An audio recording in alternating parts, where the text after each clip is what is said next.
வசனத்திலிருந்து நம்ம வாசிக்க கேட்போம். அவர் சமாரியா நாட்டின் வழியாய் போக வேண்டியதாக இருந்தபடியால் யாக்கோப்பு தன் குமாரனாகிய யோசேப்புக்கு கொடுத்த நிலத்துக்கு அருகே இருந்த சமாரியாவில் உள்ள சீகார் எனப்பட்ட ஊருக்கு வந்தார். அங்கே யாக்கோப்புடைய கிணறு இருந்தது. இயேசு பிரயாணத்தினால் இழப்படைந்தவராய் அந்த கிணற்று அருகே உட்கார்ந்தார். அப்பொழுது ஏறக்குறைய 6ஆம் மணி வேலையாய் இருந்தது. அவருடைய சீசர்கள் போதின பதார்த்தங்களை கொள்ளும்படி ஊருக்குள்ளே போயிருந்தார்கள். அப்பொழுது சமாரியா நாட்டாளாகிய ஒரு ஸ்திரீ தண்ணீர் கொண்டு கொள்ள இயேசு அவளை நோக்கி, தாகத்துக்கு தண்ணீர் மொண்டு கொள்ள வந்த இயேசு அவளை நோக்கி, தாகத்துக்கு தான் என்றார். யூதர்கள் சமாரியருடனே சம்பந்த கலவா இருந்தவர்களானபடியா சமாரியா ஸ்திரீ அவரை நோக்கி, நீ யூதராய் இருக்க சமாரியா ஸ்திரீயாகி என்னிடத்தில் தாகத்துக்கு தான் என்று எப்படி கேட்கலாம் என்றார். இயேசு அவளுக்கு பிரதியுத்தரமாக, நீ தேவனுடைய ஈவையும் தாகத்துக்கு தான் என்று உன்னிடத்தில் கேட்கிறவர் என்னார் என்பதையும் அறிந்திருந்தானால் நீயே அவரிடத்தில் கேட்டிருப்பாய், அவர் உனக்கு ஜீவ தண்ணீரை கொடுத்திருப்பார் என்றார். அதற்கு அந்த ஸ்திரீ, ஆண்டவரே, மொண்டு கொள்ள உம்மிடத்தில் மாத்திரம் இல்லையே, கிணறும் ஆழமாய் இருக்கிறதே, பின்னை எங்கே இருந்து உனக்கு ஜீவ தண்ணீர் உண்டாகும்?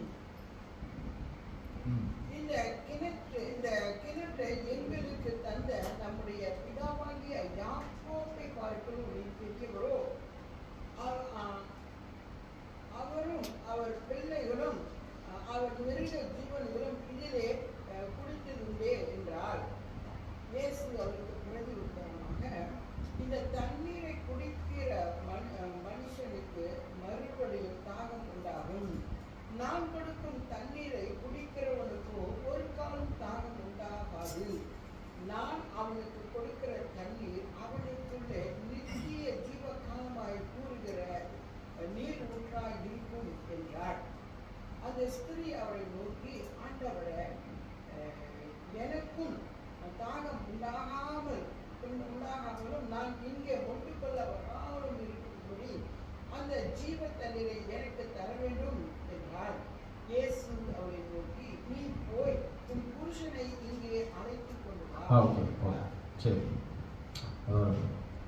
இங்கே என்ன பார்க்குறோம்னா, இந்த கதையை நம்ம ரொம்ப வாட்டி கேட்டுக்கலாம், நிறைய வாட்டி நம்ம படிச்சிருக்கலாம், நிறைய போதகர்கள் பேசி கேட்டிருக்கலாம்.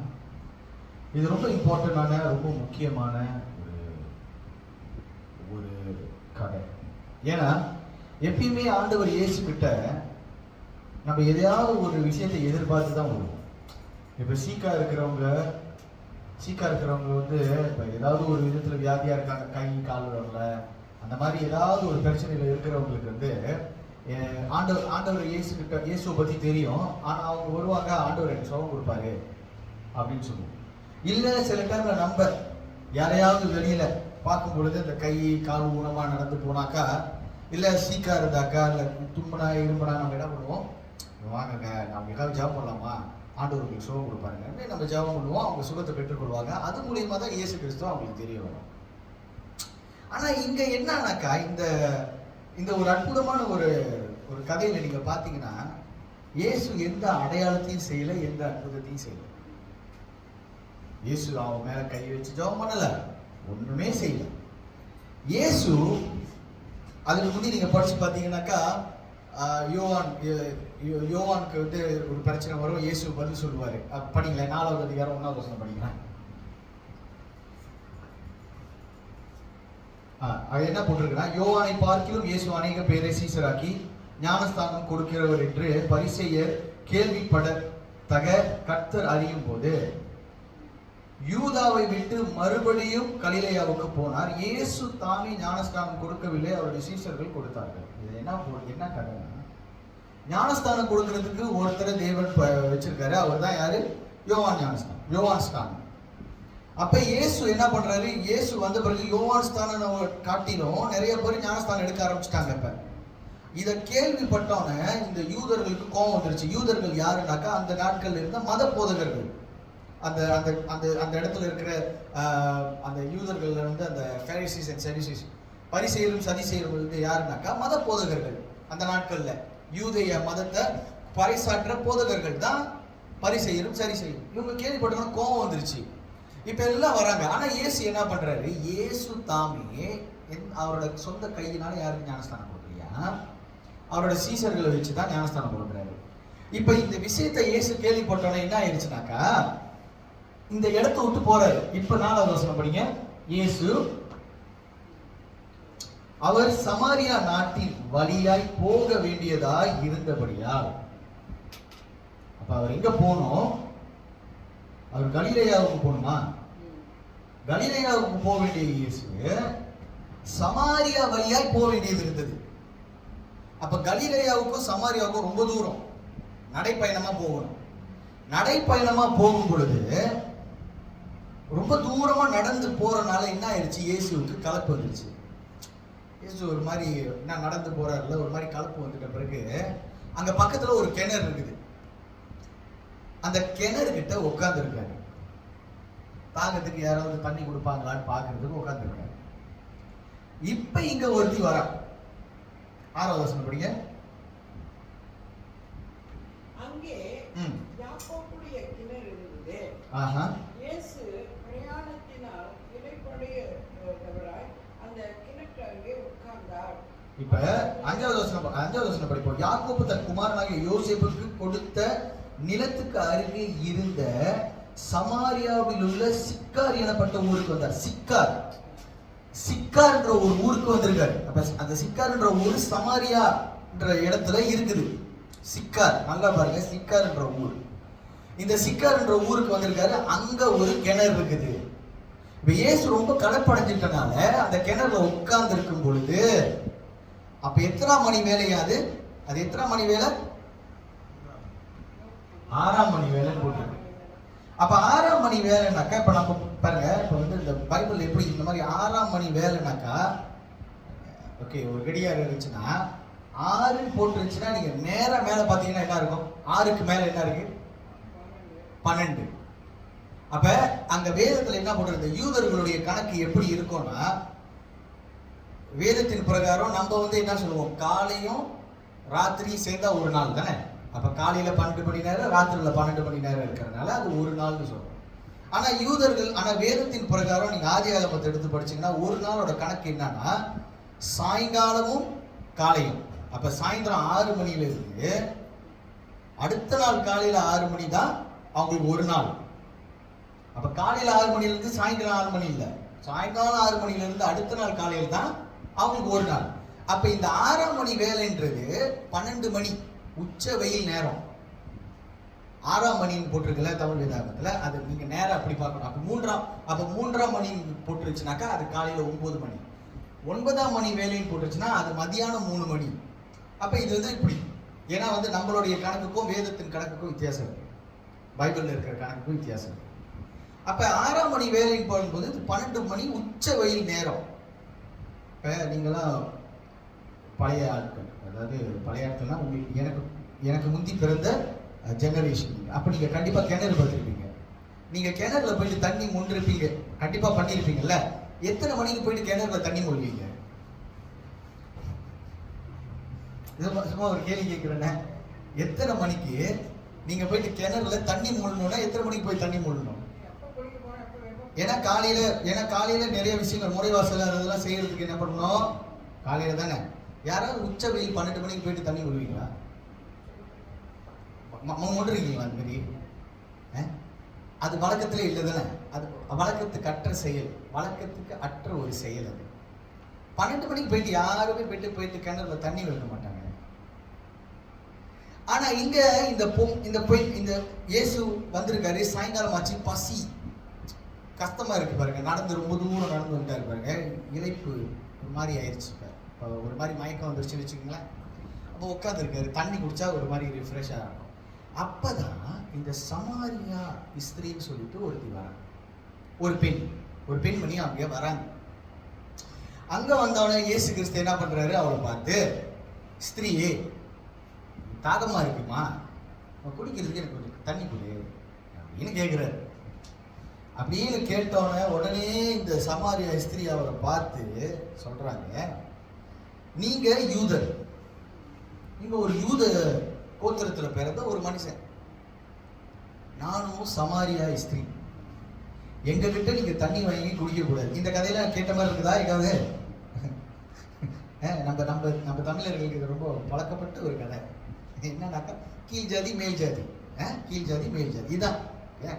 இது இன்னைக்கு நேரத்துல இல்ல, ரொம்ப வருஷமா இருக்குது. அப்ப இயேசு வந்து யூத குலத்துல பிறக்கிறார். யூத குலம்ன்றது ரொம்ப முக்கியமான ஒரு குலம், ஒரு கோத்திரம். அந்த கோத்திரம் வந்து இயேசு அந்த கோத்திரத்துல தான் பிறப்பாரு அப்படின்னு இயேசு பிறக்கிறதுக்கு 2000 வருஷத்துக்கு முந்தி, 1600 வருஷத்துக்கு முந்தி எழுதப்பட்ட தீர்க்க தரிசன நிறைய பேர் சொல்லியிருக்காங்க, இயேசு இந்த குளத்துல தான் பிறப்பாருமா, இவர் ஒரு ராஜாவா பிறப்பாருன்னு சொல்லியிருக்காங்க. அப்ப இந்த குளத்துல பிறந்தவர்களோடு மற்ற இனத்தார்கள் சேர மாட்டாங்க. ஏன் சேர மாட்டாங்க அப்படின்னா, இந்த யூதர்கள் மற்ற இனத்தாரோடும் சரி மற்ற வம்சத்தாரோடும் சரி சம்பந்தம் கலக்க மாட்டாங்க. சம்பந்தம்னா பொன் கொடுத்து பொன் எடுக்க மாட்டாங்க.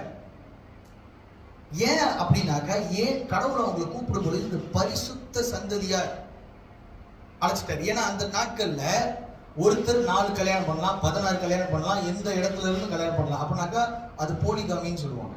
போலிகாமி அப்படின்னாக்கா நீங்க நிறைய பேர் கல்யாணம் பண்ணலாம், ஒருத்தரோட கல்யாணம், ஒருத்தரோட இல்லை, நிறைய பேரோட கல்யாணம் பண்ணலாம். ஆனா கடவுள் இந்த கோத்திரத்தை, அதாவது இந்த யூத கோத்திரத்தையும் இஸ்ரவேல் ஜனங்களையும் அழைக்கும் பொழுது அவர் சொல்றாரு, நீ பரிசுத்தமா இருக்கணும். பரிசுத்தமா சுத்தமா இருக்கணும். உனக்கு ஒரு பொண்டாட்டி தான், நீ 10 பொண்டாட்டி கல்யாணம் பண்ணக்கூடாது. அப்படி ஏதாவது ஒரு பிரச்சனையா இருந்தால் மாத்திரம் அதுக்கு ஒரு நிறைய சட்டத்திட்டங்கள் இருக்கு. 613 சட்டத்திட்டங்கள் இந்த இந்த இஸ்ரேல் ஜனங்களுக்கு வந்து கடைபிடிக்கணும், ஆண்டவர் கொடுத்திருக்காரு. அப்ப அதை கடைபிடிச்சாதான் ஒரு யூதன், புரியுதுங்களா? அதை சரியா செய்யணும்.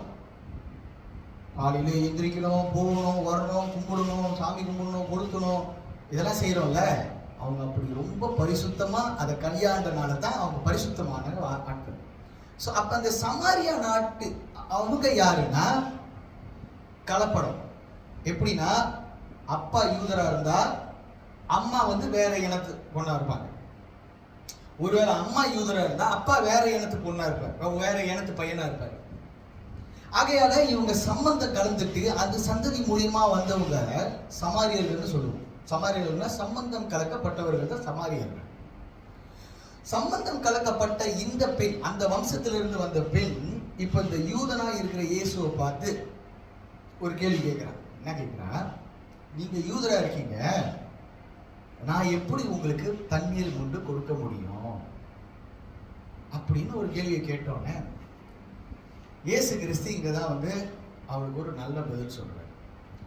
ஏன் இயேசு கிறிஸ்து அப்படி ஒரு பதில் சொல்லணும்னா, இயேசு கிறிஸ்துன்றவரு அவர் மனித ரூபத்துல தான் பூமிக்கு வந்தாரே தவிர, மனித ரூபத்துல பூமியில இருக்காரே தவிர அவர் மனுஷன் கிடையாது. ஆனா அவர் மனிதனுடைய ஒவ்வொரு nature of man and the nature of God அப்படின்னு சொல்லுவாங்க இங்கிலீஷ்ல. அப்படின்னாக்கா மனிதனுடைய குணாதிசயங்களை உடைய 100% மனிதனுடைய குணாதிசயங்களாய் வந்திருக்கிற கடவுள். இப்ப கடவுள் மனுஷனா வந்துட்டாருன்னா எப்படி இருக்கும்? அவரை கடவுள்னு சொல்லிக்கலாம், மனுஷன் சொல்லிக்கலாம். மனுஷன் தான், அடிச்சா வலிக்கும் தான், ஆனா அவர் தெய்வீகம், கடவுளாய் நடக்கிறாரு. இப்ப கடவுளுக்கு இந்த ஜாதி மதம்லாம் தெரியுமா? கடவுளுக்கு ஜாதிக்கும் சம்மந்தம் இருக்கா? கடவுள் வந்துட்டாருன்னா கடவுள் யார்கிட்டையும் பேசுவாரு. கீழ் ஜாதி மேல் ஜாதிலாம் நமக்கு தான், மனுஷனுக்கு தான். நம்ம தான் எந்த ஜாதி அந்த ஜாதி அப்படின்னு இருக்கோம். ஆனா கடவுளுக்கு அது இல்லை. கடவுள் இப்ப அவளை பார்த்து ஒண்ணு கேட்கிறாரு, ஏமா தண்ணீர் உங்ககிட்ட இப்ப யாரு கேட்கிறான்னு தெரிஞ்சா என்ன பண்ணுவ தெரியுமா? என்கிட்ட இருந்து தண்ணி வாங்கி கொடுக்காதீங்க, நீங்க எனக்கு கொடுங்க. ஏன்னா நீங்க எனக்கு தண்ணீர் கொடுத்தா ஜீவ தண்ணீர் அதை நீங்க கொடுத்தீங்கன்னா நான் சாக மாட்டேன்னு சொல்றாரு. அந்த வசனம் படிங்க.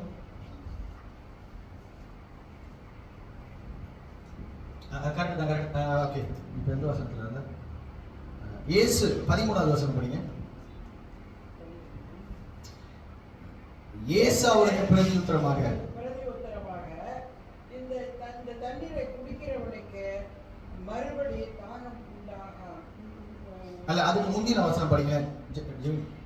இந்த கிணற்றை எங்களுக்கு தந்த நம்முடைய பிதாவாகிய யாக்கோபை பார்க்கிறோம் நீ பெரியவரோ, அவருக்கும் அவர் பிள்ளைகளுக்கும் அவர் மிருக ஜீவன்களுக்கும் இதிலே குடித்ததுண்டே என்றார். ஓகே, இப்போ ஒரு பதில் சொல்றாங்க. அதுக்கு முந்தி ஒரு கான்வர்சேஷன் இருக்கு. இப்போ நீங்க ஒரு 9வது வசனத்தை படிங்களேன். யூதர்கள் சமாரியருடனே சம்பந்தம் கலவாதவர்களானபடியால் சமாரிய ஸ்திரீ அவரை நோக்கி, நீ யூதனாய் இருக்க சமாரிய ஸ்திரீயாகிய என்னிடத்தில் ஆயத்திற்கு தா என்று எப்படி கேட்கிறாய் என்றால், இயேசு அவளுக்கு பிரதியுத்தரமாக, நீ தேவனுடைய ஈவையும் தாகத்துக்கு தா என்று உன்னிடத்தில் கேட்கிறவர் என்னார் என்பதை அறிந்திருந்தாயானால் நீரே அவரிடத்தில் கேட்டிருப்பாய், அவர் உனக்கு ஜீவ தண்ணீரை கொடுத்திருப்பார். இப்போ என்னன்னாக்கா, இப்போ வச்சுக்கோங்க, நீங்க ஒரு மாமா கடையில் போயிட்டு உட்காந்து காஃபி குடிக்கிறீங்க. காஃபி குடிக்கிறீங்க. அப்போ ரொம்ப களைப்பாக ஒரு மனுஷர் வந்து பக்கத்தில் உட்காந்துருக்காரு. அவங்கள பார்த்து கேட்குறாரு, எனக்கு ஒரு காஃபி வாங்கி கொடுங்கன்னு சொல்கிறாரு. நீங்கள் சொல்கிறீங்க, ஐயா நீங்கள் பார்க்குறதுக்கு நல்லா பணக்காரராக இருக்கீங்க, நல்லா கடிகாரம்லாம் போட்டிருக்கீங்க, நீங்கள் என்கிட்ட காஃபி வாங்கி கொடுங்க, நான் தான் உங்ககிட்ட காஃபி வாங்கி கேட்கணும், அப்படி தானே நம்ம சொல்லுவோம். ஆனால் இதை சொல்கிறா, நீங்கள் வந்து யூதர் தெரியுமா, நீங்கள் வந்து எங்ககிட்ட நீங்கள் வாங்கி கொடுக்கக்கூடாது, இது சட்டத்திற்கு புறம்பானது. ஒருவேளை இது எங்க ஆளுக்கு தெரிஞ்சாவோ இல்லை யூதர்களுக்கு தெரிஞ்சாவோ என்னை சாவடிச்சிடுவாங்க அப்படின்னு சொல்லும் பொழுது இயேசு அவரை பார்த்து சொல்றாரு, உன்கிட்ட தண்ணி கொடு அப்படின்னு கேட்கிறவர் இன்னார் என்று நீ அறியாம இருக்க அப்படின்றாரு. அப்ப என்ன அர்த்தம்னா, அதுக்கப்புறமா உன்கிட்ட தண்ணி கொடுன்னு கேட்டது கடவுள் நான் தான் கடவுள் அப்படின்னு கடவுள் போயிட்டு எல்லாத்தையும் சொல்ல முடியாதுல்ல, பேப்பர் போட முடியாதுல்ல, அட்வர்டைஸ் பண்ண முடியல, நான் தான் கடவுள். ஆனா அவர் சொல்றாரு, உன்கிட்ட தண்ணீர் கேட்கறது யாருன்னு நீ தெரிஞ்சா, இன்னும் தெரியல, இனிமே தெரியும், ஆனா தெரிஞ்சிச்சுன்னா தாகத்துக்கு நீங்க எனக்கு தண்ணீர் கொடுங்க, உங்க ஜீவ தண்ணீரை கொடுங்க நீயே கேட்பேன் பொழுது இங்க என்ன ஆயிடுச்சு, அவருக்கு கோபம் வந்துருச்சு. எல்லாரும் என்ன நினைக்கிறாங்க, அந்த வசனத்தை படிக்கும் பொழுது அந்த ஸ்திரீ, ஓ நீங்க எப்படியா அப்படி, அவளுக்கு கோபம் வந்துருச்சு.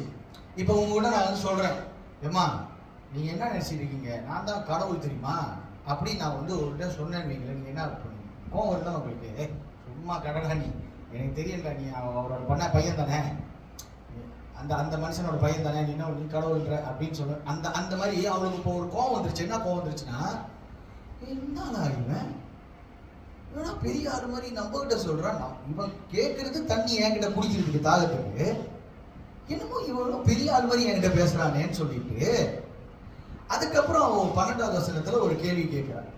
என்ன கேட்கிறான்னா, நான் படிக்கிறேன், இந்த கிணற்றை எங்களுக்கு தந்த நம்முடைய பிதாவாகிய யாக்கோப்பை பார்க்கிலும் நீர் பெரியவரோ, அவரும் அவர் பிள்ளைகளும் அவர் மிருக ஜீவன்களும் இதிலே குடித்ததுண்டே என்றார். சொல்றா, இந்த கிணறு நீங்க உட்கார்ந்துருக்கல, இப்ப இந்த கிணறு யார் தெரியுமா எங்களுக்கு கொடுத்தா? இதோட முப்பிதான் யாக்கோப்பு சொல்லிட்டு ஒரு பெரிய மனுஷன் வாழ்ந்தாரு. அவரு எங்களுக்கு இதை கொடுத்துட்டு போயிருக்காரு. அப்ப நான் முதலே சொன்ன சமாரியார்னா யாருன்னா, ஹாஃப் ஜூஸ், அதாவது பாதி யூதர்கள் பாதி மத்த, அதாவது கலப்புல. அப்ப கலப்பா இருக்கும்போது அவங்களுக்கும் இந்த யாக்கோப்புன்றவர் சொந்தம். அப்ப அந்த யாக்கோப் என்ன பண்ணியிருக்காரு, இவங்களுக்கு அதை கொடுத்துருக்காரு. அப்படி ஏன் அப்படி கொடுத்துருக்காருன்னு அப்புறமா சொல்றேன். அதுக்கு ஒரு ஹிஸ்டரி இருக்கு, அதுக்கு ஒரு பின்னணி இருக்கு.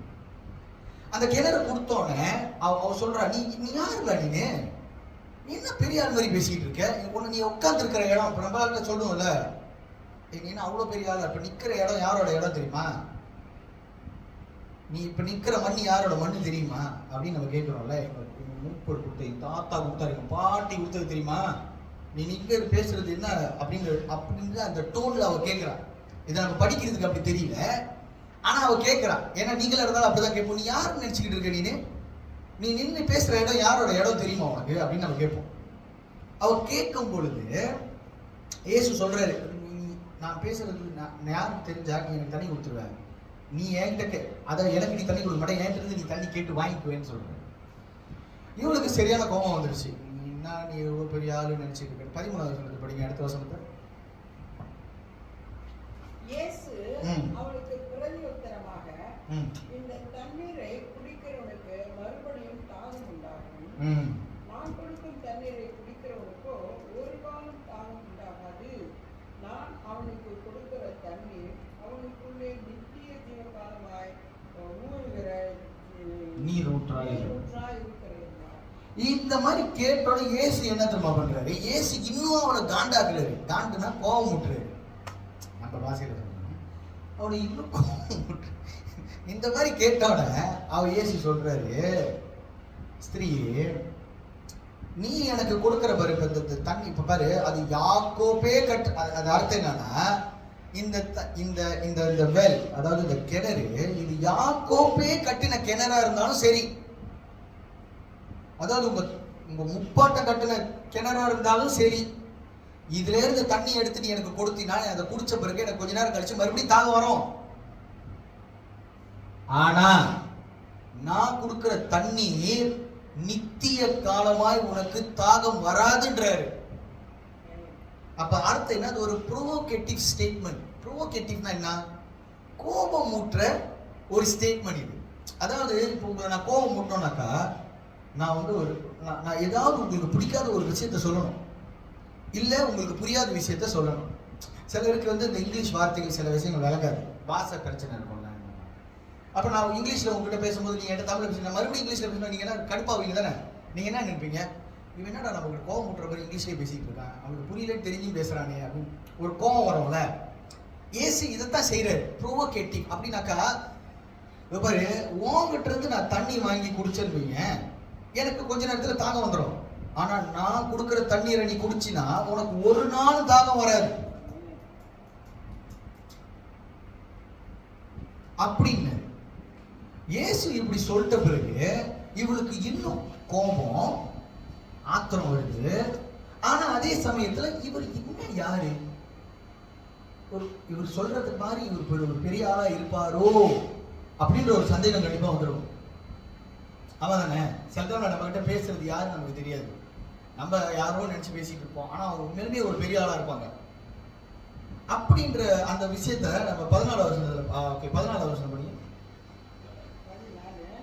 சாரி 15வது வருஷம் படிங்க. அந்த ஸ்திரீ அவரை நோக்கி, ஆண்டவரே, எனக்கு தாகம் உண்டாகாமலும் நான் இங்கே ஒன்று கொள்ள வராமல் இருக்கும்படி அந்த தண்ணீரை எனக்கு தர வேண்டும் என்றார். இப்ப இவன் என்ன சொல்றான், இந்த ஸ்திரீ என்ன சொல்றான், சரி அப்படியா,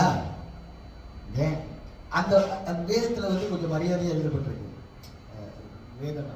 ஆனா நீங்க வந்து நல்லா யோசிச்சு பாத்தீங்கன்னா, உண்மையாலுமே நீங்க அந்த இடத்துல நின்னீங்கன்னா நீங்க என்ன நீங்க கேட்பீங்க, அப்படியாடா, எங்க அம்மா கூட சொல்லுவாங்க, அப்படியாடா எங்க எடுத்துருவா அப்படின்னு. இப்ப அவ இயேசுவை பார்த்து, ஆனா வாடா போடான்னு சொல்ல முடியாது, ஏன்னா அவரு யூத கோட் நல்லா ஆள் பார்க்க நல்லா அழகா இருக்காரு, அவ்வளோ ஒரு மாதிரி இருக்காருல்ல, அங்கேயெல்லாம் போட்டு ஒரு மாதிரி இருக்காரு. அப்புறம் பார்த்து, அப்படிங்களா ஐயா, சரி கொடுங்க, அப்படியா அந்த தண்ணீரை எனக்கு கொடுங்க அப்படின்னு அவர் கேட்குறேன். ஆனால் அது கேட்டதுக்கு இன்னொரு காரணமும் இருக்கு, நான் ஒரு இடத்துக்கு சொல்றேன். ஓகே சரி கொடுங்க, எனக்கு இப்போ இந்த தண்ணி வேணும். நீங்க சொல்ற மாதிரி நீங்க ரொம்ப பெரிய ஆள் தானே, அவ்வளோ பெரிய ஆள் தானே நீங்க, சரி கொடுங்க அந்த தண்ணி இப்போ எனக்கு வேணும் அப்படின்னும் பொழுதுதான் இப்ப இயேசு கடவுளா அவங்ககிட்ட பேச வேண்டிய நேரம் வந்துருச்சு. இப்ப இவ்வளவு நேரம் மனுஷனா பேசிட்டு இருக்காரு, இப்ப கடவுளா பேச வேண்டிய நேரம் வந்துருச்சு. ஆண்டவர் அவரை பார்த்து சொல்றாரு, இயேசு அவரை நோக்கி, நீ உன் புருஷனை இங்கே அழைத்து வா அப்படின்ட்டு. நான் முதலே சொன்னேன், எத்தனை மணிக்கு வந்தா கிணத்துக்கு? 12 மணிக்கு வராங்க. 12 மணிக்கு ஒரு பெண்மணி கிணத்துக்கு வராங்க. ஏன் 12 மணிக்கு வரணும்னா, காலையில வந்தா இவளை எல்லாரும் கேலி செய்வாங்க. ஏன் கேலி செய்வாங்க? அடுத்த வசனத்தை படிங்க. அதற்கு அந்த ஸ்திரீ, எனக்கு புருஷன் இல்லை என்றார். அப்ப சொல்லுங்க. இயேசு அவரை நோக்கி, எனக்கு புருஷன் இல்லை என்று நீ சொன்னது சரிதான். சரி. எப்படி எனில் 5 புருஷன் உனக்கு இருந்தார்கள். இப்பொழுது உனக்கு இருக்கிறவன் உனக்கு புருஷன் அல்ல. இதை உள்ளபடி சொன்னாய். இப்ப புரியுதுங்களா? ஏன் அவ 12 மணிக்கு தண்ணி எடுத்தானே? காலையில தண்ணி எடுத்தா இவளுக்கு செருப்படி கிடைக்கும். ஏன் செருப்படி கிடைக்கும்? என்னதான் சமாரியர்களோ யூதர்களா இருந்தாலும் சரி, அவங்களுக்கு ஒரு கட்டுப்பாடு, ஒரு கலாச்சாரம் இருந்துச்சு. ஆனா இப்ப இயேசு இவளை பார்த்து கேட்கிறாரு. அவ கேட்கிறா, எனக்கு தண்ணி கொடுங்கன்னாம இயேசு சொல்றாரு, நீ போய் உன் புருஷனை இங்கே அழைத்து வா அப்படின்னு சொல்லும் பொழுது நோ சாய்ஸ். இப்போ உண்மையை சொல்ல வேண்டிய நிலைமை வந்துட்டு அவ சொல்றா, எனக்கு புருஷன் இல்லைன்னு. அப்ப இயேசு அவளை பார்த்து சொல்றாரு, நீ சொல்றது சரிதாம்மா, உனக்கு புருஷன் இல்லைதான். இதுக்கு முன்னாடி உனக்கு 5 புருஷா இருந்தாங்க. எத்தனை புருஷன்? 5 புருஷா இருந்தாங்க. இப்ப நீ ஒருத்தர் கூட வாழ்றிய, இவனும் உனக்கு புருஷன் இல்லை அப்படின்ட்டு. அவளுக்கு எப்படி இருந்திருக்கும்? திடீர்னு வச்சுக்கோமே, இப்போ இதே சம்பவத்தை நான் மறுபடியும் உங்களுக்கு நம்ம யோசிக்கிற மாதிரி, நம்ம பேசுற மாதிரி நான் உங்கள்கிட்ட சொல்றேன். இப்ப நான் ராத்திரியில் போயிட்டு ஏதாவது ஒரு திருடி, ஒரு பெரிய வீட்டில் போயிட்டு திருடி தங்கத்தெல்லாம் திருடிட்டு வந்துட்டு காலையிலே சேர்ச்சுக்கு உட்காந்துருக்கேன். நல்ல பையன் மாதிரி உட்காந்துருக்கேன். பார்க்க இதெல்லாம் போட்டுட்டு நல்ல பையன் மாதிரி உட்காந்துருக்கேன். உட்காந்துட்டோன்னே நான் அன்னைக்குன்னு பார்த்து உங்கள் பக்கத்தில் இருக்கிற பிரதரோ சிஸ்டரோ உங்களை பார்த்து கேட்குறாங்க, ப்ரோ எப்படி இருக்கீங்க, எனக்கு ஒரு 100 வெள்ளி கொடுங்க அப்படின்னு கேட்குறாங்க. நீங்கள் திரும்பிட்டு கேட்குறீங்க, ஏன் பிரதர் உங்ககிட்ட இல்லாத காசா அப்படின்னு கேட்குறீங்க. அப்போ அந்த பிரதர் சொல்கிறாரு, ஆமாம்மா என்கிட்ட இல்லாத காசு தான், ஆனால் நீ கொடுக்குற இப்போ இந்த 100 வெள்ளி கொஞ்ச நேரத்தில் காணா போயிடும். ஆனால் நான் உங்ககிட்ட ஒரு 100 வெள்ளி கொடுத்தேன்னு, அந்த 100 வெள்ளி கடைசி வரைக்கும் பொக்கையில் இருக்கும், காணாவே போகாது அப்படின்றாரு. அப்படின்னோடனே நீங்கள் மறுபடியும் கேட்குறீங்க, அப்படியா அந்த 100 வெள்ளி எனக்கு வேணும் கொடுங்க. ஏன் அந்த 100 வெள்ளி உங்களுக்கு வேணும்னா, நீங்கள் ராத்திரி என்ன பண்ணுறீங்க? என்ன பண்ணிட்டு வரீங்க? திருடிட்டு வரீங்க. அப்போ திருடணும்னா நீங்கள் ஒவ்வொரு நாளும் போயிட்டு திருடணும். ஆனால் அப்போ அந்த ஒரு பிரதர் கொடுக்குறாருல, அது ஒரு 100 வெள்ளி, அந்த 100 வெள்ளி கொடுத்துட்டாக்கா நீங்கள் திருட வேண்டிய அவசியம் இருக்காது. ஏன்னா அந்த 100 வெள்ளி கை விட்டு போகவே போகாது, காசு இருந்துக்கிட்டே இருக்கும். இப்போ எனக்கு அந்த 100 வெள்ளி கொடுங்க நீங்கள் கேட்பீங்க. அதுக்கு அந்த பிரதர் சொல்லுவார், நேற்று ராத்திரி போய் திருடனல்ல, அந்த திருட்டு பொருள் எல்லாம் அங்கே கொண்டு வாங்க. நேற்று நீ போயிட்டு எடுத்தல உன் பொருள்லாம், அந்த பொருள்லாம் இங்கே திருட்டுனேன்னு சொல்ல மாட்டாரு. அவர் எப்படி சொல்லுவாரு, நேற்று நீ பொருள்லாம் எடுத்தல்லம்மா ராத்திரி போயிட்டு அந்த வீட்டில், அதை இங்கே எடுத்துட்டு வான்னு சொல்லும்போது நீங்கள் என்ன சொல்லுவீங்க? ஐயா அது என் பொருள் இல்லை ஐயா, என் பொருள் இல்லை ஐயா. அப்போ அந்த பிரதர் உங்களை பார்த்து சொல்றாரு, சரியா சொன்னம்மா, அது உன் பொருள் இல்லை. ஏன்னா நீ 5 வீட்டில் போய் திருடின, 6வது வீட்லையும் போய் திருடின பாரு, அந்த பொருள் உன்னோடது இல்லை அப்படின்னு அந்த பிரதர் உங்களை பார்த்து சொன்னார்னா, கண்ணு முடி 2 பிரிங்கி வெளியே விழுந்துரும். நேற்று ராத்திரி நம்ம பண்ண திருட்டு வேலையை இந்த மனுஷன் போட்டு புட்டுன்னு உடைச்சிட்டாரு அப்படின்னு ஒரு பயம் வருமா? ஒரு பயம் வருமா? அந்த பயம் தான் இவனுக்கு வந்துருச்சு. இப்ப இந்த ஸ்திரீக்கு வந்துருச்சு. அவ என்ன சொல்றா, ஐயா எனக்கு புருஷன் இல்லையா அப்படின்னு. உடனே இயேசு பார்த்து, உனக்கு இது வரைக்கும் 5 புருஷன் இருந்தாங்க, அந்த 5 புருஷனும் இல்லை. இப்ப நீ யாராவது ஒருத்தன் கூட இருக்க, அவனும் உன் புருஷன் இல்லைன்னு. இப்பதான் இவன் மண்டைக்கு உரைக்குது. ஏன்னா இது வரைக்கும் இந்த மாதிரி இவனோட கதையை தெரிஞ்சவங்க நிறைய பேர் இருப்பாங்க. அந்த கதையை தெரிஞ்சவங்க கிணத்துக்கு தண்ணி எடுப்பாங்கன்னு சொல்லி இவன் கிணத்துக்கு வரல. ஏன்னா வெக்கம், ஆளுங்க அவளை கேலி செய்வாங்க, அவளை கிண்டல் பண்ணுவாங்க, அவளை காரி துப்புவாங்க, அவளை இவங்க எல்லாம் யாருன்னா இவளோட சொந்த இனத்தார்கள், சொந்த ஜாதிக்காரங்க. எல்லாம் தெரிஞ்சவங்க, ஒரே கம்பவுண்ட். முந்திலாம் நம்ம கம்பவுண்ட்ல இருந்தோம்ல, முந்திலாம் வந்து அந்த இப்ப தாமான் ஆயிட்டு, முந்தி கம்பவுண்ட், அதுக்கு முந்தி என்ன எஸ்டேட், அதுக்கப்புறம் கம்பவுண்ட், அதுக்கப்புறம் எஸ்டேட்ல இருக்கும்போது ஒரு விஷயம்னாக்கா டக்குன்னு எல்லாத்துக்கும் தெரிஞ்சிடும். ஏன்னா இப்ப தீபாவளி பொங்கல்னாக்கா எல்லா வீட்டுக்கு போவோம். ஏன்னா அவங்க இருக்கிற எல்லாரையும் நமக்கு தெரியும், எப்படி இருந்தாலும் தெரியும். அது ஒரு க்ளோஸ் கான்டாக்ட் மாதிரி. அப்புறம் தாமானுக்குள்ள வந்த பிறகு இந்த சந்தில இவங்க இருக்காங்க, அந்த சந்தில அந்த அங்கிள் இருக்காரு அப்படின்னு ஒரு மாதிரி தெரியும். இப்படி அந்த வட்டாரத்துல இருக்கிற எல்லாருக்கும் இவரோட கதை தெரியும். அப்ப எந்த மூஞ்சி வச்சுக்கிட்டு காலையில வந்து கிணறுல தண்ணி எடுக்க முடியாது. அதனாலதான் உச்ச வெயில்ல 12 மணிக்கு வந்து தண்ணி எடுத்துட்டு கமுக்கமா வீட்டுக்கு ஓடிடும். ஆனா அன்னைக்குன்னு பார்த்து இயேசு அங்க வந்து உட்காந்துருக்காரு. அவர் கேள்வி கேட்டோன்னே இவருக்கு ஒரு மாதிரி என்ன ஆயிடுச்சுனாக்கா, ஐயோ என்னடா இது, நம்மள கதையை தெரிஞ்சிருக்கலாம், ஆனா பக்கத்துல இருந்து பார்த்த ஒரு மாதிரியே இவர் சொல்றாரு அப்படின்னோன்னு அவளுக்கு என்ன ஆயிடுச்சு. அடுத்த வருஷத்தை படிக்க அவன் என்ன செய்யறான்னா, என்ன செய்யறான் 19. அப்பொழுது அந்த ஸ்திரீ அவரை நோக்கி, ஆண்டவரே, நீர் தீர்க்கதரிசி என்று நம்புகிறேன். அதுக்கப்புறம் எங்கள் பிதாக்கள் இந்த மலையில தொழுது கொண்டு வந்தார்கள், நீங்கள் எருசலேமில் இருக்கிற ஸ்தலத்திலே தொழுது கொள்ள வேண்டும் என்கிறீர்களே என்றார். அதற்கு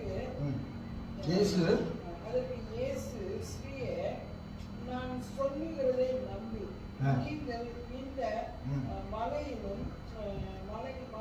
இந்த மலையிலும் எருசலேமிலும் மாத்திரமல்ல எங்களுக்கும் பிதாவை தொழுது கொள்ளுகிற காலம் வருகிறது. ஓகே, ஏன் ஆண்டவர் இதை சொல்றாருன்னா, ஆதியாகமம் 33:19 இந்த கிணறை பத்தி சொன்னல. இந்த கிணறு எங்க வருதுனாக்கா, இந்த கிணறை யாக்கோப்புன்ற அந்த அவர் சொல்றாருல்ல, யாக்கோப்பு அப்படின்றவரு என்ன பண்றாரு, கிரயம் கொடுத்து ஒரு நிலத்தை வாங்குறாரு. ரொம்ப வருஷத்துக்கு முந்தி, எத்தனையோ வருஷத்துக்கு முந்தி, எத்தனை 1000 வருஷத்துக்கு முந்தி இது நடக்குது இந்த கதை. யாக்கோப்பு இந்த கிணறை வாங்கி இந்த கிணறுக்கு ஒரு பேர் வைக்கிறாரு. ஆதியாகமம் 33:19 படிங்க. நான் கூடாரம் போட்ட வெளியில் நிலத்தை சீகோமின் தகப்பனாகிய ஏமோரின் புத்திரர் கையிலே 100 வெள்ளி காசுக்கு கொண்டு அங்கே ஒரு பலிபீடத்தை கட்டி அதற்கு இஸ்ரவேல் என்று பெயர். எல் எலோகே 33:19. அப்ப அந்த எல் எலோகே அப்படின்னாக்கா அதுக்கு ஒரு அர்த்தம் இருக்கு. அங்க வந்து என்ன செய்யறாரு, இவர் காசு கொடுத்து வாங்கி அந்த இடத்துக்கு ஒரு பேர் வைக்கிறாரு. அந்த இடத்துக்கு பேரு El Elohe, the mighty one of Israel அர்த்தம். இஸ்ரேலின் பராக்கிரமசாலியான தேவன் அப்படின்ற அர்த்தம் தான். அவர் நின்று பேசுற அந்த நிலம், அந்த நிலத்தை பத்தி பேசுறால, அந்த நிலத்தை பத்தி பேசும் பொழுது அவர் சொல்றா, இந்த நிலத்துல இந்த வெல், இது ஜேக்கப்ஸ் வெல், இது எங்களுடைய தகப்பன் எங்களுக்கு கொடுத்தாரு. அவருடைய ஆடு மாடு தண்ணி எல்லாம் அங்கதான் தண்ணி குடிச்சிச்சு, இந்த நிலத்துல தான் நின்று தண்ணி குடிச்சிச்சு. ஏன் அந்த நிலத்தை பத்தி அவர் சொல்றாங்கன்னா, அந்த நிலத்தை கிரயம் கொடுத்து வாங்கின மனுஷன் பேரு யாக்கோப்பு. அந்த யாக்கோப்பு அந்த நிலத்துக்கு பேர் வைக்கிறாரு L எலோகே, the mighty one of Israel அப்படின்னு பேர் வைக்கும் போது, ரொம்ப வருஷம் கழிச்சு அதே இடத்துல அந்த யாக்கோப்பு யாரை குறித்து பேசுறாரோ அந்த நபர் இயேசு கிறிஸ்து அங்க வந்து நின்று பேசுறாரு. அதனாலதான் மறுபடியும் கேட்கிறாரு, அவர் கேள்வி கேட்டாரு. என்ன கேள்வி கேட்டாரு? ப்ரோவோகேட்டிவ் ஸ்டேட்மெண்ட் சொன்னால. என்ன கேட்டாரு? உன்கிட்ட இப்ப தண்ணி கேட்கறது யாருன்னு தெரிஞ்சா நீயே அதை என்கிட்ட கேட்ப. இங்க ஒண்ணுமே தேவன் இயேசு ஒண்ணுமே செய்யறதுமா. சில டைம்ல சீக்கா சபைக்கு வருவாங்க, என்ன தெரியுமா சொல்லுவாங்க, இயேசு சுகம் கொடுப்பாரு, இயேசு சுகம் கொடுப்பாரு. இயேசு உங்களுக்கு என்ன தெரியுமா சுகம் கொடுக்கணும், இங்க கொடுக்கணும்.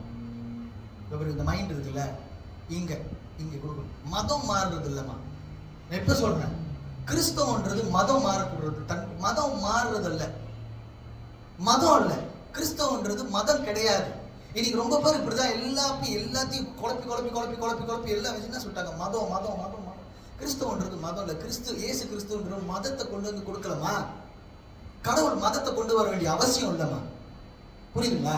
கடவுள் மதத்தை கொண்டு வந்து மதம் இந்த மதத்தை பின்பற்றுங்கன்னு சொல்ல வேண்டிய அவசியமே இல்லைம்மா. கடவுள் எல்லாத்தையும் செய்ய வேணுமா. நீ 10 வருஷத்துக்கு முந்தி என்ன செஞ்சேன்னு எனக்கு தெரியாது. இன்னைக்கு தான் நான் உங்களை பார்ப்பேன். 10 வருஷத்துக்கு முந்தி நீங்க எப்படி இருந்தீங்கன்னு எனக்கு தெரியாது, கடவுளுக்கு தெரியும். 20 வருஷத்துக்கு முந்தி நீங்க எங்க பிறந்தீங்க, எப்படி வாழ்ந்தீங்க, என்ன வாழ்ந்தீங்கன்னு எனக்கு தெரியாது. எனக்கு தெரிய வேண்டிய அவசியமும் கிடையாது. ஆனா கடவுளுக்கு உங்களை பத்தி தெரியும். அந்த மாதிரிதான் இங்க ஒரு சம்பவம் நடக்குது. இங்க இயேசு அவளை கை நீட்டி அவளுக்கு சுகம் கொடுக்கல. உன் கால் வளரட்டும், உன் கை வளரட்டும், உனக்கு கண்ணு தெரியலையா கண்ணு வரட்டும் சொல்லல. ஆனா அதெல்லாம் செய்யறதுக்கு அவர் வல்லமை இருந்துச்சு, அவர் செஞ்சிருக்காரு. ஆனா இந்த ஸ்திரியை பார்த்து ஒரே ஒரு வார்த்தை சொல்றாரு, நீ போய் உன் புருஷனை கொண்டு வான்றாரு. அவன் அர்த்தம் என்ன தெரியுமா? எல் எலோகி, சர்வ வல்லமை உள்ள இஸ்ரவேலின் தேவன் நான் தான். உன்னுடைய பாஸ்ட், அதாவது உன்னோட கடந்த காலம், நிகழ்காலம், உன்னோட எதிர்காலத்துல கையில வச்சிருக்கிற ஆண்டவர் நான் தான். அப்பதான் அவளுக்கு புரியுது, ஐயா நீங்க ஒரு தீர்க்கதரிசி, எப்படி நீங்க இப்படி புட்டு புட்டு வச்சுட்டீங்க என்னோட வாழ்க்கையை பத்தி, உங்களுக்கு எப்படி தெரியும்? யாரும் சொல்லி இருக்கிற வாய்ப்பே இல்லை. ஏன்னா நான் ஒரு சமாரியா ஸ்திரீ, நீங்க நிக்கிறது சமாரியா இடம். இந்த சமாரியா இடத்துல ஒரு யூதனுக்கும் வேலை இல்லை. எந்த யூதனும் இந்த வழியா நடந்து கூட வரமாட்டான். ஏன்னா யூதர்களுக்கு சமாரியர்கள் எப்படியாப்பட்டவர்கள்னா கீழ் ஜாதி மக்கள், அவங்கள பார்த்து அருவருப்பாங்க. ஒரு யூதனுக்கு இந்த உண்மை தெரிய வேண்டிய அவசியம் கிடையாது எப்படி இருந்தாலும்.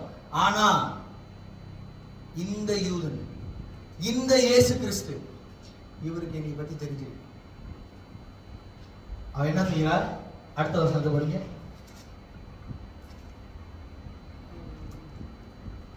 எங்கள் பிதாக்கள்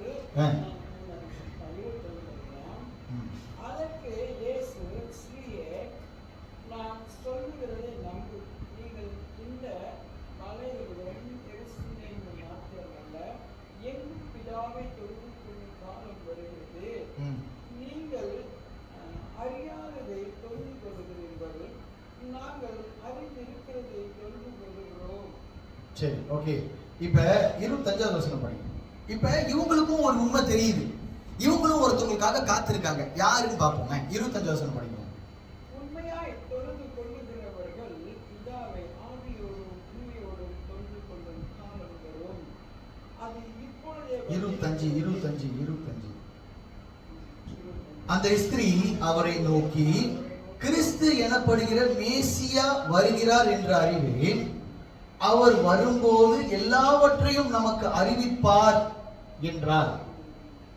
அதற்கு இயேசு, உன்னுடனே பேசுகிற நானே அவர் என்றார். அத்தருணத்தில் அவருடைய சீசர்கள் வந்து அவர் ஸ்திரியுடனே பேசுகிறதை பற்றி ஆச்சரியப்பட்டார்கள். ஆகிலும் என்ன தேடுகிறீர்கள்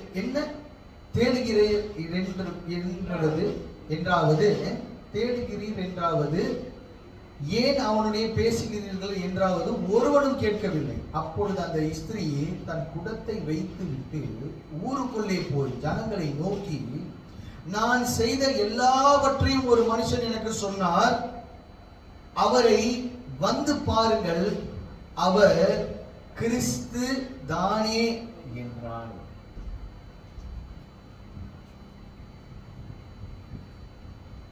இங்க என்ன நடக்குதுன்னா, அவர் சொல்றா, நாங்க ரொம்ப நாளா ஒருத்தருக்காக காத்துட்டு இருக்கோம், கடவுள் வருவாருன்னு எங்களுக்கு தெரியும், ஆனா அவர் எப்ப வருவாருன்னு எங்களுக்கு தெரியாது. மேசியானா கடவுள், மேசியா வருவாரு, கடவுள் வருவாரு, ஆனா இவர் எப்படி வருவாரு, எங்க எப்ப வருவாருன்னு எங்களுக்கு தெரியாதுங்க அப்படின்னு இயேசுவை பார்த்து, அதாவது கடவுள்கிட்டே சொல்றா, கடவுள் எப்போ வருவாருன்னு எங்களுக்கு தெரியாது. இயேசுவை பார்த்து சொல்றாரு, நீ ரொம்ப வருஷமா நீங்களாம் காத்துக்கிட்டு இருக்கீங்களே, அந்த காத்துக்கிட்டு இருந்த அந்த நபர் நான் தான் இயேசுன்னு. அங்க சீசர்கள் வந்துட்டாங்க. இயேசுக்கு கூட 12 பேர் சுத்திக்கிட்டே இருப்பாங்க, வாழை பிடிச்சிக்கிட்டு எப்படின்னு. அந்த 12 பேரும் வந்துட்டு இயேசு இந்த சமாரிய ஸ்திரியை பார்த்து பேசுறத பார்க்க ஆச்சரியப்படுறாங்க. ஏன் ஆச்சரியப்படுறாங்கன்னா, நம்ம முதல்ல சொன்னல, ஒரு மேல் ஜாதிக்காரர் கீழ் ஜாதிக்காரர் பேச மாட்டாரு, இவங்க எல்லாம் மேல் ஜாதிகள் அப்படின்னு நினைச்சுக்கிட்டாங்க பார்த்து. ஆனா எவனுமே இயேசு கேள்வியே கேட்கல. நீங்க ஏன் அவர்கிட்ட பேசுறீங்க, அவர்கிட்ட ஏன் பேசுறீங்க, அப்பெல்லாம் ஒருத்தரும் கேள்வி கேட்க. இயேசு அப்படி சொன்ன அடுத்த நிமிஷமே என்ன ஆயிடுச்சுன்னா, அந்த ஸ்திரீ வேகமா கொட்டத்தை வச்சுட்டு பாருங்க, மத்தவ மூஞ்ச பார்க்க வெக்கப்பட்ட ஒரு ஸ்திரீ, மத்தவ மூஞ்ச பார்க்க வெக்கப்பட்டால. இப்ப இயேசு ஒரே நிமிஷத்துல வாழ்க்கையை மாத்திட்டாரு. எப்படி மாத்திட்டாருன்னா உண்மையை போட்டாரு. நீங்க உங்க பாவத்தை அறிக்கை இடாத வரைக்கும் தான் வெக்கம். புரியுதுங்களா?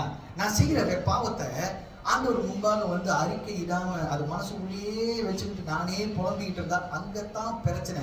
அப்பதான் என்ன பண்ணுவீங்க, நீங்க மத்தவங்க மூஞ்ச பார்க்க மாட்டீங்க. உங்களுக்கு ஒரு மாதிரி வெக்கமா இருக்கும். 24 மணி நேரமும் ஐயோ நம்ம இப்படி வாழ்றோமே, இந்த அசிங்கத்துல வாழ்றோமே. ஆனா அந்த அசிங்கத்தை மறுபடியும் போய் செய்வோம். ஆனா அந்த அசிங்கத்துக்கு நம்ம வருத்தப்படுவோம். அவ அதை தான் செஞ்சா. அவளுக்கு இதுக்கு முந்தி ஏன் அது சொல்றேன்னா, அவளுக்கு முந்தி 5 புருஷன் இருந்துச்சு. அப்ப அவளுக்கு தெரியும் அந்த மாதிரி செய்யறது தவறு. ஆனா தவறு தெரிஞ்சு 6வது ஒருத்தன் கூட இருக்கான். அப்ப அவ ஆண்டவர்கிட்ட வாயை தொடர்ந்து சொல்றா, இந்த மாதிரிமா எனக்கு புருஷன் இல்லைன்னு. ஆண்டவர் சொல்றாரு, ஆமா இப்போ உங்க கூட இருக்கிறவங்க புருஷன் அப்படின்னா. இவருக்கு ஒரே ஆச்சரியம், எப்படிடா இவருக்கு தெரிஞ்சிச்சு, எப்படி இவருக்கு தெரியும்? அப்ப கேட்கிறா, நாங்க ரொம்ப நாளா காத்துக்கிட்டு இருக்கோம் ஒரு மேசியா வருவாருன்னு. அவர் வர்றதுக்கு நாங்க வெயிட் பண்ணி. ஆண்டவர் சொல்றாரு, நான் தான் அப்படின்னோட இப்பதான் அவருக்கு தெரிஞ்சு. அல்லாமா, இவ்வளவு நேரம் என்கிட்ட பேசிட்டு இருந்தது யார் தெரியுமா? கடவுள். இவ்வளவு நேரம் என்கிட்ட யாரு தெரியுமா பேசிக்கிட்டு இருக்கா? கடவுளே என்கிட்ட பேசிக்கிட்டு இருக்காரு. ஆண்டவரே என்கிட்ட நேருக்கு நேர் வந்து பேசிட்டு இருக்காரு. ஓடுறா, தலை தெரிக்க. அவங்க இருக்கிற ஊர்ல இருக்கிற எல்லாத்தையும் போய் சொல்றா, தொப்பருங்க நான் என்னோட கதைய ஒருத்தர் என்கிட்ட படம் போட்டு காமிச்சிட்டாரு.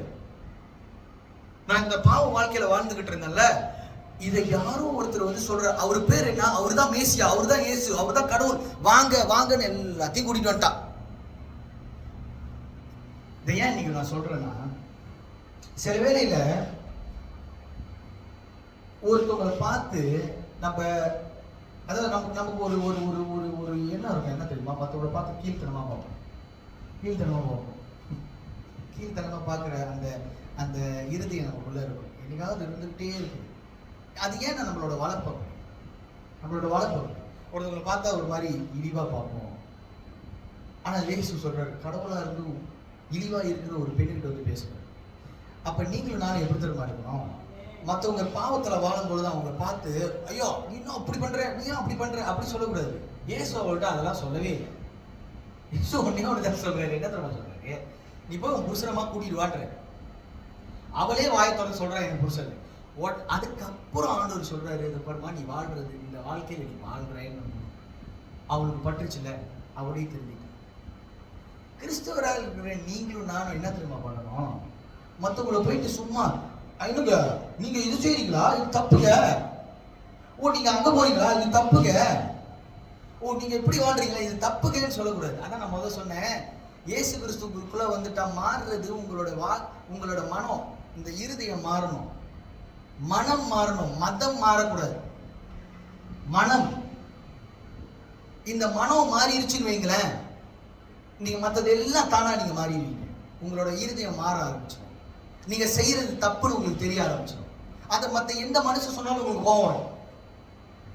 நீங்க ஏதாவது செஞ்சுட்டு இருக்கீங்களா, ஆண்டி நீங்க சரிங்க நான் கேட்டேனாக்கா உங்களுக்கு கோவம் வரும். நீ என்னடா முளைச்சு 3 நாள் கூட உள்ள, நீ யாருடா என்கிட்ட அப்படி கேட்கறதுக்கு கோவம் வரும். ஆனா ஆண்டவர் உங்கள்கிட்ட சொன்னாலும் நீங்க மாறிடுவீங்க. எப்பயுமே நம்ம மற்றவங்களை பார்க்கும் பொழுது அவங்களை இகழ்வா பார்க்கக்கூடாது. அவங்கள குறை கண்டுபிடிக்க முடியாது. அவங்க என்ன அப்படி செய்யறாங்க, அவங்க இப்படி ஒருத்தவங்க நம்ம சென்டர் சில பேர் ஒரு வீட்டில் போயிட்டு ஒரு கப் காஃபி குடிக்கிறது கூட யோசிப்போம். ஐயோ என்ன வீடு இப்படி இருக்கு அப்படின்னு. Don't do all those things. அந்த மாதிரிலாம் செய்யாதீங்க. செய்யக்கூடாது. உங்களுக்கு மட்டும் இல்லை, எனக்கு சேர்த்து தான். நான் இப்போ நீங்கள் சொல்லிட்டு தான் உங்கள் வீட்டுக்கு வந்து நீங்கள் எனக்கு தண்ணி விடும்போது நான் குடிக்கலைன்னா அது எனக்கு அவமானம் தானே, எனக்கு அசிங்கம் தானே. அந்த மாதிரி என்ன அன்றைக்கி அப்படி பேசினாரு, நீங்கள் இப்படி செய்யணும். ஆண்டவர் உங்கள் வாழ்க்கைக்குள்ளே வந்துட்டாருன்னா உங்கள் வாழ்க்கை மாறிடும்.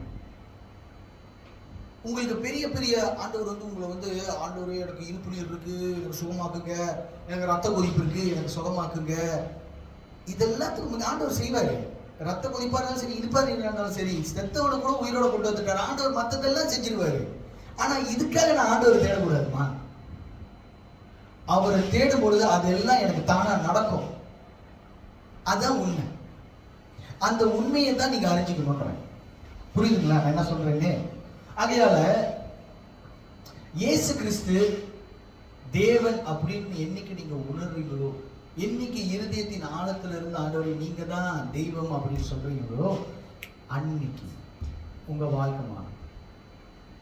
அந்த வாழ்க்கை மாறிடுச்சுன்னா நீங்க பழைய வாழ்க்கையை தொட்டு கூட பார்க்க மாட்டீங்க, அதை மூந்து கூட பார்க்க மாட்டீங்க, அந்த வாழ்க்கைக்குள்ள போக கூட மாட்டீங்க. ஆமென். சரிங்களா? நம்ம கண்களை மூடி நம்ம ஜெபம் பண்ணணும். ஸ்தோத்திரிக்கிறோம் ஆண்டவரே, இந்த நல்ல நாளுக்கு நமக்கு நன்றி செலுத்துகிறோம் ஆண்டவரே. பரிசுத்த ஆவியானவரே, இன்று எங்களோடு பேசின இந்த வார்த்தைக்கு நன்றி செலுத்துகிறோம் ஆண்டவரே. ஆண்டவரே, இந்த வார்த்தை ஆண்டவரே எங்கள் இருதயத்தை ஆண்டவரே குலைக்க கிருபை தாரும் ஆண்டவரே. ஆண்டவரே, இந்த வார்த்தை எங்கள் இருதயத்தை பேச எங்களுக்கு உதவி செய்யும் ஆண்டவரே. ஆண்டவரே, நாங்கள் எப்படி இந்த சமாரியா ஹிஸ்டரியை போல உன் சமூகத்துக்கு முன்பாக வந்து நிற்கிறோம் ஆண்டவரே. ஆண்டவரே, நாங்களும் மற்றவர்களை பார்க்கும் பொழுது நீர் என்ன செய்தீரோ அதை செய்ய கிருபை தாரும் ஆண்டவரே. அவர்களுடைய ஸ்டேட்டஸை பார்க்காதபடி, அவங்க யார் எவரும் பார்க்காதபடி, அவர்களோடு சமசரியாய் ஆண்டவரே சகஜமாய் பழகுவதற்கான இருதயத்தை எங்களுடைய தாரும் ஆண்டவரே. அவர்கள் என்ன செய்தாலும் சரி ஆண்டவரே, நாங்கள் போய் அவர்களிடத்தில் பேசும் பொழுது, உடைய வார்த்தையை அவர்களிடத்தில் தெரிவிக்கும் பொழுது அவர்கள் வாழ்க்கை மாற கிருபை தாரும். நீர் நடத்தும் ஆண்டவரே, பரிசுத்தப்படுத்தும், பாதுகாத்துக் கொள்ளும். யாவும் கர்த்தர் மீட்பர் ஆண்டவராகிய இயேசு கிறிஸ்து மாறாத நாமத்தில் கேட்டு ஜெபிக்கிறோம் ஜீவனுள்ள நல்ல பிதாவே. ஆமென், ஆமென், ஆமென். சரி, காணிக்கை நேரம்.